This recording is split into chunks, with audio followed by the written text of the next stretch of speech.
to my YouTube channel, YouTube. Just got done cleaning up the garage a little bit, put my tools back on the wall, and got everything put back together from putting those exhaust fans in. If you want more information and see how I put in those exhaust fans, you can go to my video on my channel. It says exhaust fans on it. So far, I really like them. I think they're doing a big job, good job, and they seem to be making a difference. It seems to be a little bit cooler. It's pumping some of the hot air out. Today, I want to do an unboxing of this miter saw. I bought it at Harbor Freight. It's in Chicago.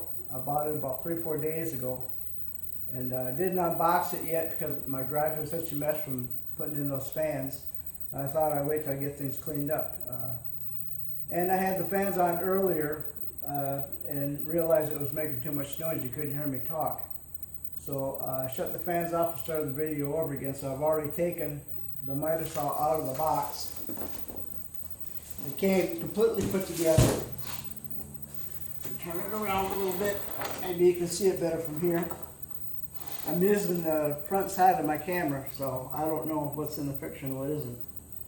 But anyway, Harbor Freight sends me coupons, and I have to admit, I belong to the Insider Track Club. I don't know if it makes a big difference, but I do get good coupons once in a while. And this was on sale for $88. So I thought that was a pretty good deal. And I've got a little Ryobi 7¼ inch miter saw. And it's not a bad little miter saw for trim and stuff like that. But the other day I tried to cut a 1x4 at a 45-degree angle, and I come up about a 1/4 inch short. So I thought, well, you know, maybe it's time to buy a decent miter saw. One of the biggest complaints I had was that it did come with a blade. So although I got it for $88, here's a pretty good deal, I think, compared to the major brands in the box stores. It did come with a blade, so I had to buy a blade for it, which was 20 bucks. But still, I think, overall, I think I got a pretty good deal on it. In the box was included these extensions. These extensions go on the outside on each end. They're supposed to make it wider to hold longer boards.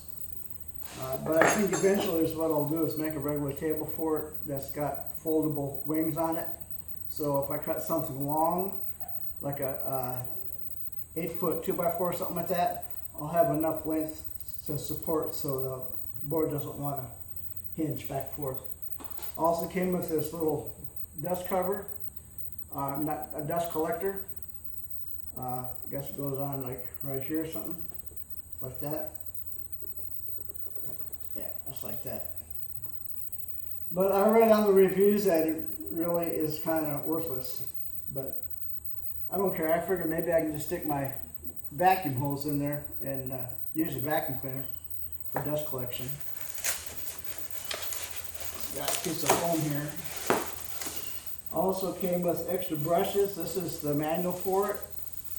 And one thing I like about a lot of the Chicago tools you buy come with extra brushes, which I think is a pretty good idea. So if something does happen to the motor, at least, you know, it's got 2 little plugs on each side. You can change the brushes out on it. I haven't plugged this thing in or done anything with it yet. I think that's what I'll do is I'll pause the video, get it set up, and then I'll demonstrate it. After I do this miter saw, I'm going to put it away, and I'm going to lay out on this table some of the other Harbor Freight things I've bought. My brother was down here from Wisconsin about a month ago, and he was kind of joking around that my whole garage was Harbor Freight. But you know, I kind of watch what I buy, but there are some things at Harbor Freight I've been really happy with. And I'm just going to kind of go through some of the few tools and stuff that I have from Harbor Freight and kind of give them a quick review. And maybe it'll help you out next time you go to Harbor Freight. But for now, let's pause this and I'll get this set up and we'll go from there. Okay, YouTube, I've got it set up. I'm going to put some clamps on it, but I'll do that when I set the camera down so it don't move around too much. Anyway, I've got the blade on. The blade was kind of a pain in the butt to put on, I thought. You gotta, you hear it here in the back, you pull that out and turn it, and that releases the blade so it turns. And it's got a knob back here that locks it in place so it doesn't slide on you. On this blade change, it's got a screw right here that moves the safety plate, is what they call it. And then once you remove the safety plate, you've got to lift all of this up to get to the bolt that holds the blade on. Problem is you've got to hold it up as spring loaded, so you got to hold it up with one hand and try and put the blade on with the other, which was kind of a real pain in the ass. I ended up using a little bungee cord and kind of holding it up with the bungee cord so I could use both hands to put the blade on. But I've got it on. That's one con, I guess. I thought the blade change was kind of cumbersome with it. Okay, let's walk around a little bit. I've got my extensions on. This here is to hold your piece down. It goes on either side. You can either put it on this side or you can put it on the other side. You can adjust it. You can adjust the height of it. And move it back and forth. Then you just crank down on it. It's like a little clamp to hold your piece in place. So that's kind of a nice little deal. It also has a depth gauge. If you look, as I push this down, you can see that goes down. And that way you can, if you want to make like a, let me focus that in a little bit. If you want to make like a dado or something like that and only want to go like a 1/2 inch or 1/4 inch into the board, you can adjust that, your cutting depth, so it doesn't cut all the way through the board, which I thought was a nice feature. I kind of like that. It makes a little bit of noise, I guess, maybe after, once it kind of works its way in, maybe it'll slow down a little bit. The slider seems to work pretty good on it. It wants to tip because I don't have it clamped down yet, but it works pretty good. One review that I read online on the Harbor Freight was they said it had a lot of slack when it was at 0, but this one doesn't. I don't see any slack. It's not moving at all. So he either had an earlier model or a defective one, because that's nice and tight. It's not moving at all. It's got the adjustment right here. You can loosen this up. Then it's got the knob where you can just tank it and spin it like that. And then come back to 0 or 36. It's got different slots. And that's back to 0. And even with this not tightened down, I'll focus in here, you can see it's not moving at all. So I guess I lucked out and got me a good one. What else? This was a nice feature right here. That locks the spindle, so when you change out the blade and you want to tighten down the nut, this locks the motor in place so you can tighten down the bolt. I kind of like that. It's seemed to be a pretty good feature. It also has here in the back, it's got the big knob back here, which is your bevel cut, and you can adjust how the saw tips back and forth like that. So if you want to do like a bevel cut and set up an angle, you can tip the blade. I think on this one you can only tip it to this side, this way.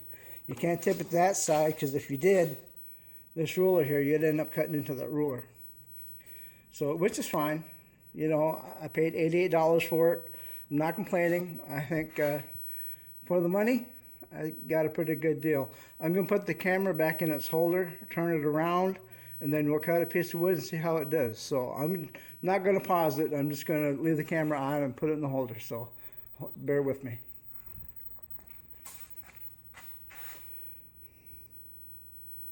Okay, I did have to shut the camera off. Apparently you can't switch from the front camera to the back camera without turning it off first. So anyway, I've got it clamped down with 2 clamps right here. And then we're going to make a straight cut. It's just a piece of scrap wood. I couldn't find a 2x6, So this is looks like 1/2 inch by about 5 1/4. So I figured that would be good enough for demonstration. I'm gonna put it on here. I've already taken my square, set it down to check the squareness of the blade, and it's dead on. I've had some other reviewers that I read online saying that their blade wasn't straight, that it wasn't at a true 45 degree, but I don't see how you can get much closer than that. So far I'm happy with that.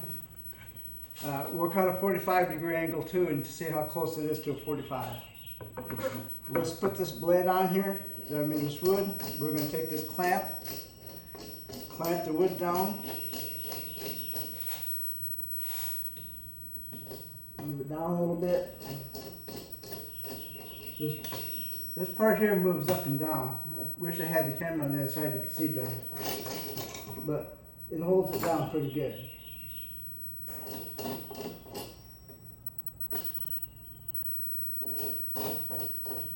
And that'll hold that wood in place. Just like that. Okay? Now it's going to be a little loud,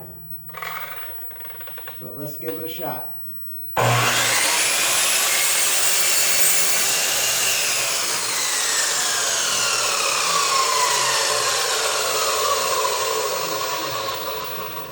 Okay, as you can see, it cut real nice. I'm not sure if this wood is straight. Let me run over here and get my square and we'll see.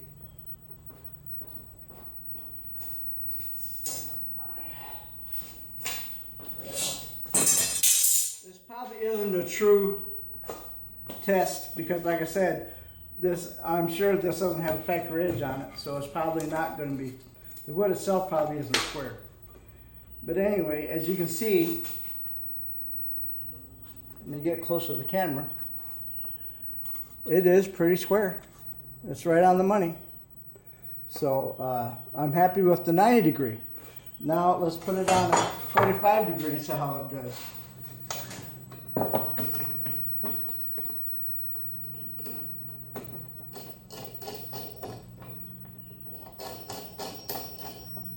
So we're going to take this button, move it over. Well, I can't because the clamp's in the way. I'll take that clamp off.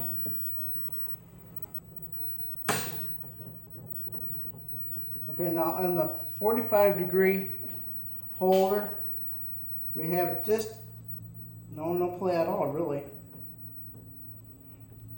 But you can take this and tighten it down, this knob right here, and that keeps it nice and tight so it doesn't move. If I loosen it up, I'm not really getting any play that I can feel.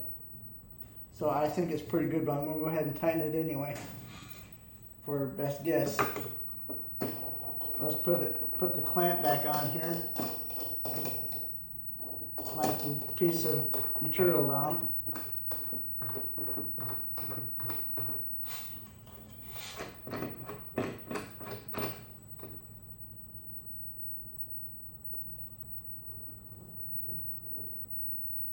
Okay, nice and tight on the fence.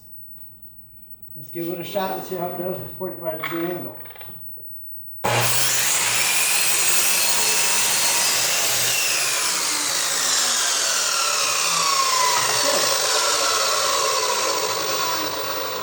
There's my 45 degree angle. Let's check it with a square and see how close we come.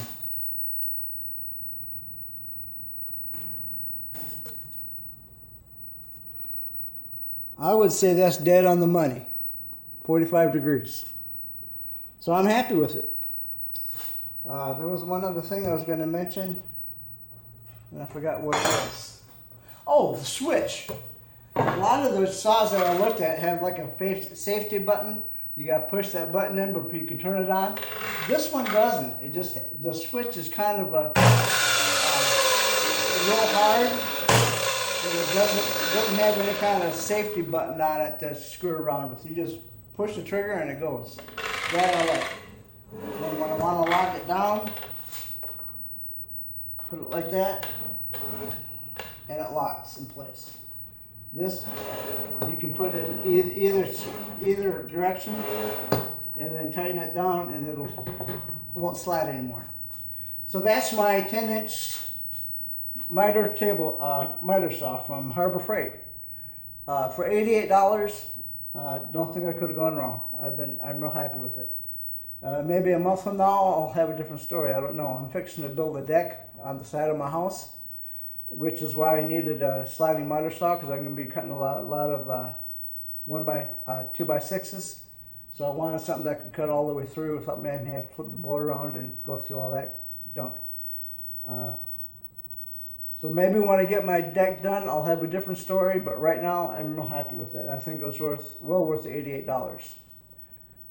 And I'll be back after I set up some other Harbor Freight tools, and I'll do a quick review on several tools that I bought recently from Harbor Freight.